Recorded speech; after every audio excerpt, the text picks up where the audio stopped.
그런 것들을 이어갔으면 좋겠다라는 마음이 들었습니다. We are going to start a Bible time, and the topic is a harvest of righteousness. Have you ever planted a seed and let it grow and watched it grow until you harvested the crop or the fruit? When I was in elementary school in Korea, the teachers would always give summer activities for the summer break. And usually I don't do it for the first 3 weeks and I cram it on the last week. 혹시 기억나시나요? 탐구 생활이라고 방학 숙제 주시던 거 기억나시나요? 예, 저도 탐구 생활을 마지막 한 주에만 열심히 했는데요. One of the assignments that I remember for the summer vacation was to take a seed, plant it, and let it grow. And I'm not really used to like growing things, and that was my very first time of planting something. And I remember holding the seed in my hand. I remember looking at it, and I know from, I've read and I've watched and I've heard that once you plant the seed, things will grow and you will have a crop and a harvest. But as I was looking at that little thing, I just couldn't make sense. I mean, I almost had a hard time believing that from the seed, there's going to be a plant and there's going to be a tree and a fruit and a crop. And I planted it because it was my homework. 물을 주면서 며칠을 기다렸어요. 며칠 지나니까 조그만 싹이 나오기 시작했어요. 그리고 그 싹이 자라서 잎이 되고 그런 것들을 보면서 I was just really, really amazed at this plant growing from a tree. 그런데 제가 노리스한 게 무엇이냐면 what you plant is what you get. If you plant an apple seed, you are going to get apples. If you plant a mango seed, then you are going to get mangoes. There is no other way around, right? 저는 이것이 I thought this was a very, very important spiritual principle. What you sow is what you will get. And my favorite fruit is pineapple. And I don't know if you guys like pineapples. I was just told that there's a difference between a plant and a tree. I'm not really aware of what the differences are, so I'm just gonna call it whatever, pineapple plant, right?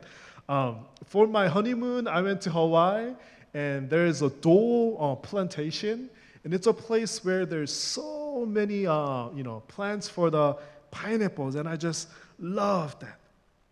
Our life, I realized, is much like planting and harvesting. If you want to harvest something in your life, what do you have to do first? You have to plant. And you don't plant just whatever seed you can get your hands on. You plant the very specific seed that you want to harvest. For me, I am going, one day, maybe San Diego is not the right weather for it, but I want to be able to plant a pineapple seed and eventually, harvest pineapples, and I want to be able to taste it because that's something that I want. And I want you guys to ask this question. What kind of harvest do you want to have in your life? And what kind of harvest do you want to have before God? Have you ever thought about that? And it's a very profound and difficult question to answer. And it depends on what kind of fruit you want to bring before God. Well, James chapter 3:18 tells us about the harvest that we should have in God. And let's read that one verse in one unison voice, okay? 1, 2, 3. And those who are peacemakers will plant seeds of peace and reap a harvest of righteousness. So I'm going to ask you as a question, and I expect you to answer it. What kind of seed should we plant? The seed of peace, right? I just heard righteousness. Almost gave me a little heart attack, okay? And what kind of harvest should we have? Righteousness, right? And the harvest of righteousness is something that we should all desire to have. Guess what? You all came to church today. What are you doing? What are you doing? We are planting a seed to have a harvest of righteousness. Would you agree? As you are sitting down, as you are singing, as you are reading the Word of God, You are planting a seed in your life, and that seed is going to have leaves. It's going to flourish, and it's going to have a harvest, a crop, and a fruit. And God is going to look at that, and He's going to be pleased with that. You are a seed. And whenever I look at the seed, I get so amazed. In the seed, there is a full power, and there is a potential for a tree, and even for a forest. Can you look at the seed and try to imagine a plant, a tree, and a forest?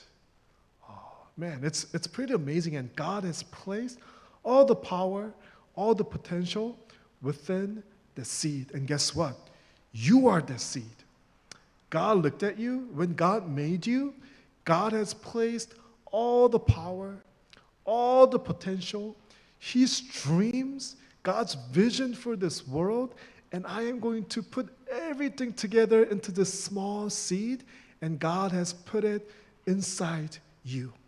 And your job is to water it. Your job is to let it grow. Your job is to water it with prayer. Let it grow with the Word of God and become the tree and give a harvest of righteousness in this world. We are a tree church, right? And before a tree existed, a seed had to be planted. And we want to become a church that right now we may look like a little seed, but we are going to become a tree, and we are going to become a tree that continues to give, continues to plant the seed. And I am going to ask you guys one thing this week.